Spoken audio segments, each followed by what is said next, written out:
kita akan masuk ke materi yang pertama, yaitu pengertian dan peristilahan hukum tata negara. Jadi hukum tata negara ini adalah salah satu cabang ilmu hukum yang mengkaji negara dan konstitusi sebagai objek kajiannya. Istilah hukum tata negara identik dengan istilah hukum konstitusi yang merupakan terjemahan bahasa Inggris dari constitutional law.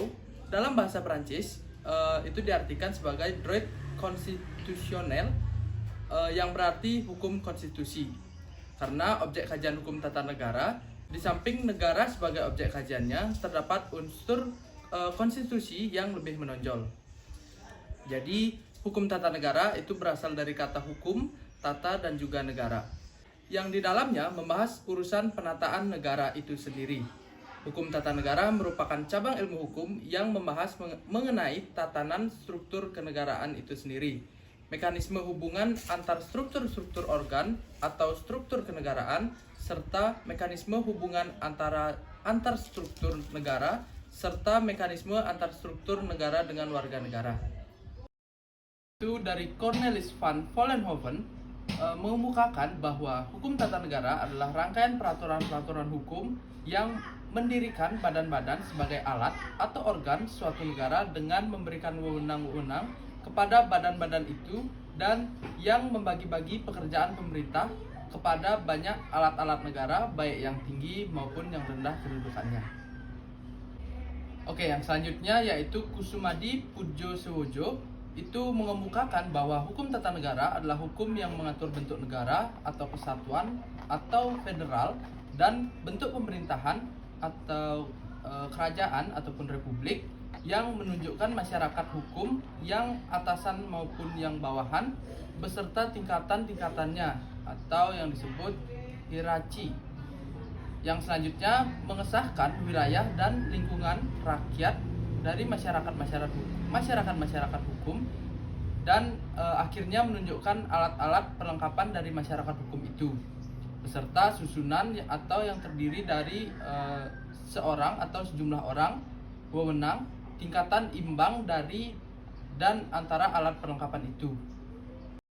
Oke, yang terakhir yaitu Jimli Asidiki yang mengemukakan bahwa hukum tata negara adalah cabang ilmu hukum yang mempelajari prinsip dan norma-norma hukum yang tertuang secara tertulis ataupun yang hidup dalam kenyataan praktek kenegaraan berkenaan dengan yang pertama yaitu konstitusi yang berisi kesepakatan kolektif suatu komunitas rakyat mengenai cita-cita untuk hidup bersama dalam suatu negara. Yang kedua, institusi-institusi kekuasaan negara beserta fungsi-fungsinya. Yang ketiga, mekanisme hubungan antara institusi itu sendiri serta prinsip-prinsip hubungan antara institusi kekuasaan negara dengan warga negara. Baik, di sini saya akan menjelaskan terkait objek dan ruang lingkup hukum tata negara. Objek kajian ilmu hukum tata negara adalah negara dan konstitusi, di mana negara sebagai objek kajiannya dalam hukum tata negara membahas semua aspek hukum yang berkaitan dengan negara. Demikian juga dengan konstitusi, yang mana konstitusi ini mempelajari hukum tata negara dengan unsur utama yang harus dipelajari adalah konstitusi, yang mana artinya dengan melihat konstitusi maka akan diketahui hukum tata negara suatu negara.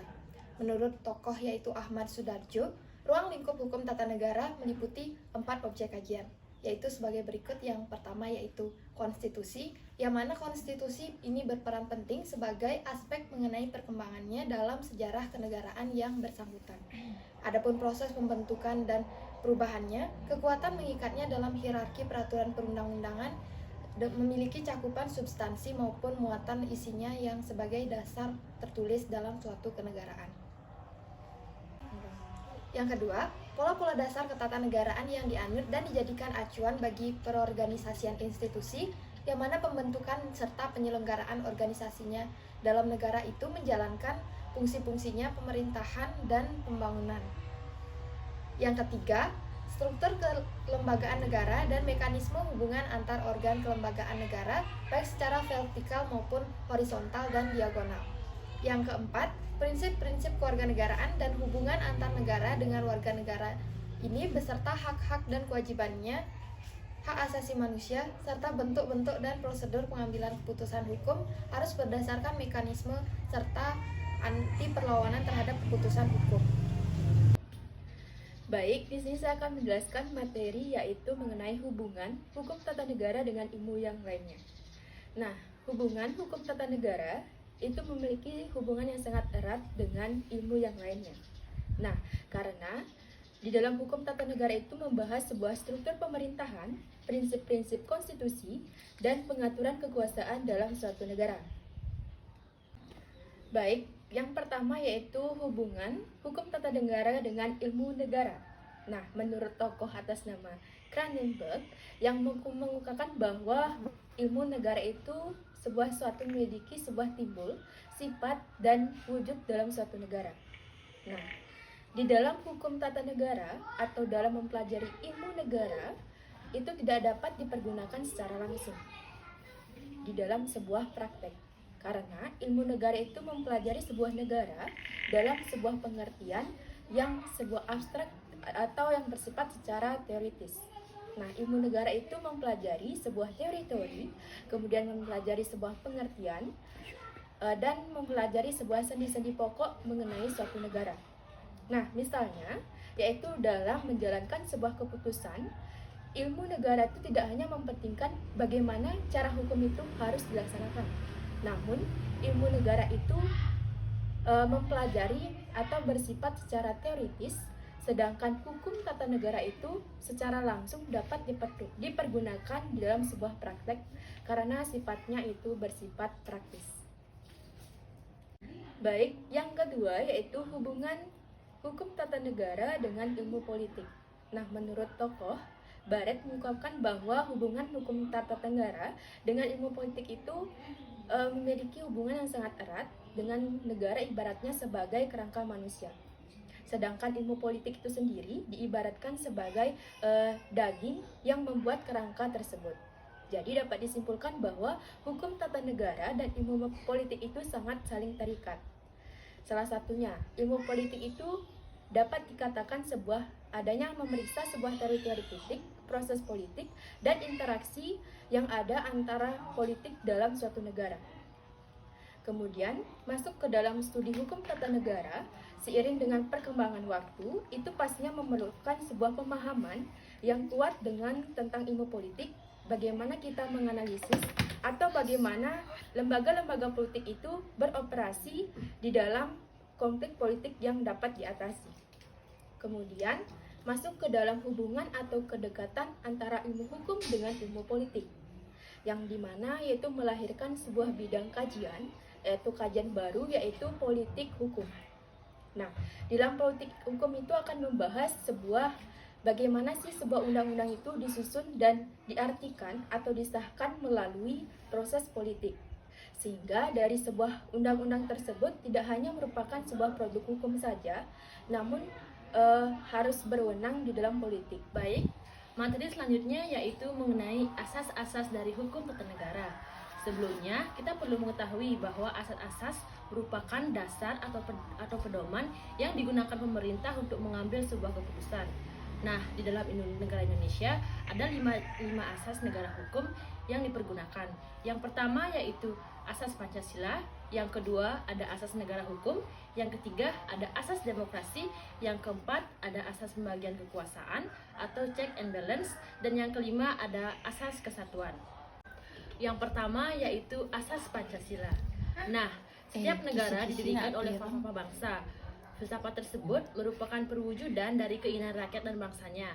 Nah, di dalam bidang hukum, Pancasila merupakan sumber hukum yang material karena setiap isi dalam peraturan perundang-undangannya tidak boleh bertentangan dengan isi dari setiap sila-sila Pancasila. Maka, hukum tata negara dapat dilihat pada pembukaan Undang-Undang Dasar 1945. Yang kedua, yaitu asas negara hukum. Asas negara hukum adalah negara yang berdiri atas hukum yang menjamin keadilan kepada warga negaranya. Asas negara hukum memiliki ciri-ciri. Yang pertama, yaitu adanya undang-undang dasar atau konstitusi yang memuat tentang hubungan antara penguasa dengan rakyatnya. Dan yang kedua, adanya pembagian kekuasaan yang diakui dan dilindungi oleh hak-hak kebebasan dari rakyat itu sendiri. Yang ketiga, yaitu asas demokrasi. Asas Asas demokrasi adalah suatu pemerintahan di mana rakyat ikut serta di dalam pemerintahan baik secara langsung maupun tidak langsung. Asas demokrasi timbul dan hidup di Indonesia adalah asas kekeluargaan. Selanjutnya yaitu adanya asas pembagian kekuasaan dan checks and balance. Asas pembagian kekuasaan dan checks and balance yang berarti pembagian kekuasaan negara itu terpisah-pisah dalam beberapa bagian, baik mengenai fungsinya. Beberapa bagian seperti yang dikemukakan oleh John Locke, yaitu yang pertama kekuasaan legislatif, yang kedua kekuasaan eksekutif, yang ketiga kekuasaan federatif. Sedangkan Montesquieu mengungkapkan bahwa setiap negara terdapat 3 jenis kekuasaan yang dinamakan sebagai trias politika. Yang pertama yaitu adanya kekuasaan eksekutif, yang kedua ada kekuasaan legislatif, dan yang ketiga ada kekuasaan yudikatif. Nah, kekuasaan legislatif adalah kekuasaan di mana lembaga-lembaga di dalamnya itu membuat peraturan perundang-undangan. Lembaga tersebut adalah DPR dan MPR. Sedangkan yang kedua adalah kekuasaan eksekutif. Kekuasaan eksekutif adalah lembaga-lembaga tersebut menjalankan apa yang dibuat oleh lembaga legislatif. Nah, lembaga tinggi yang menjalankan atau berkedudukan di kekuasaan ini adalah presiden serta menteri-menterinya. Dan yang terakhir adalah kekuasaan federatif atau kekuasaan yudikatif. Kekuasaan yudikatif adalah kekuasaan di mana lembaga di dalamnya merupakan lembaga yang menegakkan setiap peraturan perundang-undangan yang dibuat oleh lembaga legislatif. Kemudian, asas yang terakhir yaitu asas kesatuan. Asas kesatuan adalah suatu cara untuk mewujudkan masyarakat yang bersatu dan damai tanpa adanya perselisihan sehingga terciptanya rasa aman tanpa khawatir adanya diskriminasi. Akan menjelaskan materi yang terakhir yaitu tentang implementasi hukum tata negara dalam pembelajaran PPKN. Nah, implementasi hukum tata negara dalam pembelajaran pendidikan Pancasila dan kewarganegaraan adalah langkah penting dalam membentuk pemahaman warga negara tentang dasar-dasar konstitusi dan juga prinsip-prinsip tata negara dalam suatu negara. Nah, berikut ada beberapa cara bagaimana hukum tata negara dapat diintegrasikan dalam pembelajaran PPKN. Yang pertama yaitu adalah pembelajaran tentang konstitusi. Nah, di mana guru PPKN dapat mengajarkan siswanya tentang konstitusi negara dan juga isi pentingnya, dan melibatkan pemahaman terhadap prinsip-prinsip dasar konstitusi, hak-hak dan juga kewajiban warga negara serta struktur pemerintahan. Yang kedua ada studi kasus. Guru PPKN juga dapat menggunakan studi kasus yang nyata atau hipotesis untuk membahas isu-isu tentang hukum tata negara dalam konteks praktis. Dan siswa juga dapat mempelajari peristiwa-peristiwa yang sangat relevan yang terkaitan dengan hukum tata negara. Yang ketiga ada diskusi dan juga debat, yang dimana guru juga dapat mendorong siswa untuk berpartisipasi dalam diskusi dan juga debat-debat tentang isu-isu hukum tata negara yang kontroversial atau yang penting. Yang keempat adalah stimulasi proses politik, yang dimana guru PPKN melakukan stimulasi pemilihan umum atau proses politik lainnya sehingga siswa dapat memahami bagaimana lembaga-lembaga pemerintahan bekerja dan bagaimana juga pengambilan keputusan politik yang dilakukan. Yang kelima ada kaitannya dengan kasus aktual, yang dimana guru PPKN dapat menggabungkan materi-materi tentang hukum tata negara dengan peristiwa aktual atau berita terkini. Ini juga dapat membantu siswa memahami relevansi konsep-konsep ini dalam kehidupan sehari-hari. Lagi? Kenapa? Dia merecord. Jadi yang usiain dan cut kan. Dia paling kurang 3 menit, 2 menit, 1 menit lebih. ATW 3 menit berarti. Yang keenam ada proyek penelitian. Guru PPKN memberikan siswa proyek penelitian tentang topik-topik hukum tata negara yang mereka minati. Ini juga dapat membantu mereka dalam mendalaminya lebih lanjut dan juga mengembangkan keterampilan penelitian.